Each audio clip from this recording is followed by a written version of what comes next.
Thanks once again for passing by the channel. If you like the content, if you're new to the channel, please hit subscribe, share the video if you felt it was useful. Also link below to my Instagram page if you want to go on there, give it a follow, give it a share, see what I do in my day-to-day life. Now let's get into this. So it's been announced today that Daniel Dubois has signed a 5-year extension to his current deal with Frank Warren. Oh boy, I think that's a very, very bad idea by Daniel Dubois. Now, I'm going to kind of break this down. Yes, Frank Warren has done a very, very good job building Daniel Dubois.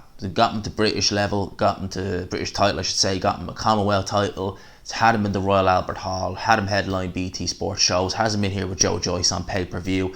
He's done a good job from that point of view, but has he done a good enough job to justify signing a 5-year deal? No. No fighter, in my opinion, should sign a 5-year deal. I wouldn't even advise a fighter to sign a 3-year deal because you just don't know how these things can go.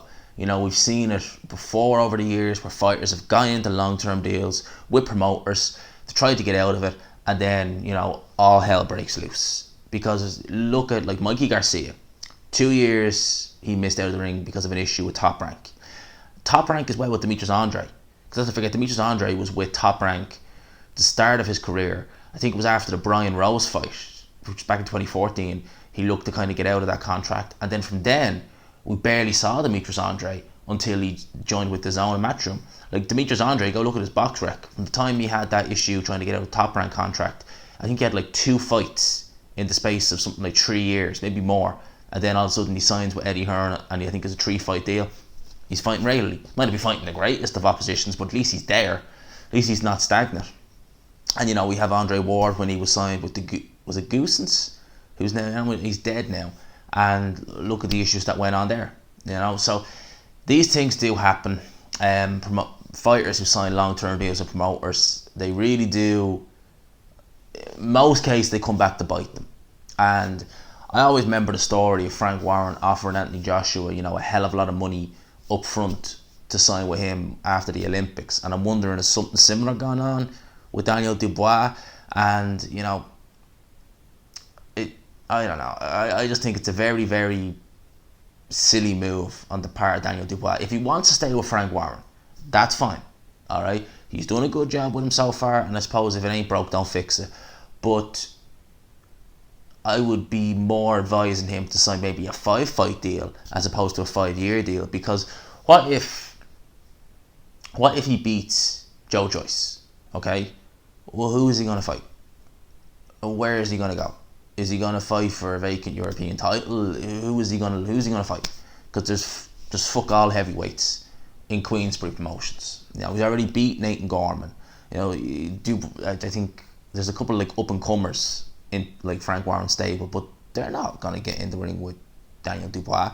They've been hearing talk of Dave Allen, some of the Matchroom guys, but the money they want, they're not going to get for fighting Daniel Dubois, at least at this minute in time anyway.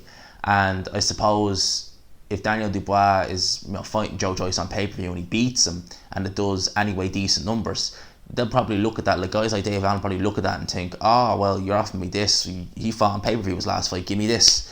So I don't know. I mean, a 5-fight deal, Frank Warren, that's perfect. But a 5-year deal, oh boy, I just see that going very bad. I see that going very bad for Daniel Dubois, and I'm just thinking to myself, like, I suppose in one sense, just someone could turn around and be like, well, look, he's only 22. If shit hits the fan, say in 2 years' time, and he misses like a year and a half, he'll still be in his mid to late 20s. And for the heavyweight, that's not too bad. Yeah, I can understand that. I can see that from that point of view. But still, though, do you want to see fighters go through that? Because it costs them money at the end of the day as well. They're trying to make a living. And you don't want to see them, have to struggle to get by, to pay, cost of legal fees, etc., stuff like that, just to get out of a contract. So, I'm not for fighters signing these long-term deals. I like the way, Eddie Hearn, and I think Bob Arum's kind of started to do it now. I think Tyson Fury's on a 3 or 4 fight deal or something like that. I like the way they do that. I like the way they just offer these guys, you have your 3 fights and then you decide what you want to do. You know, we've seen Demetrius Andre, he had a 3-fight deal at Matchroom, he extended it. I think he's got another 3-fight deal or something like that. You know, Mikey Garcia, 1-fight deal at Matchroom. You know, stuff like that where they're not locked into these long-term deals, and you know they can have their fight, they can get them out of the way and then be done with it. Like look at Artur Beterbiev with Ivan Michel. Look at the issues that were going on there. He was just inactive for God knows how long. You know, it was incredible really when you think about it. You know, and you know going from the zone to back to Top Rank. I think he was with Top Rank to the zone, like Top Rank. All this kind of jumping around the place is not good. So. You know, I don't know. Daniel Dubois, maybe he's thinking if it ain't broke, don't fix it. He's thinking of loyalty, stuff like that. But, you know, to me, this really does show how much Frank Warren invests in Daniel Dubois and how he really does. I'm sure Frank Warren is, you know, praying to the high heavens that Daniel Dubois beats Joe Joyce, because that's who he wants to build, you know, BT Sport around. This is who he wants to build Queensby around, because Tyson Fury is, we kind of know, he's gone off, he's fucked off to the States, and he's with Bob Arum. You know, he's officially co-promoted, but like he's with Bob Arum. You know, Bob Arum's the man. So, you know, Daniel Dubois, he's really carrying the BT Sport flag now at this stage. And he really is. So, you know, it is what it is. I suppose he signed the 5-year deal. I just hope no BS happens. You know, that, you know, 2 or 3 years down the line, he's trying to get out of his deal, and, you know, all hell breaks loose, and there's legal battles. We're seeing him out of the ring. I hope none of that happens. No, I really do. But, you know, given, you know, Fisheye's track record, you know, I wouldn't rule something like that out.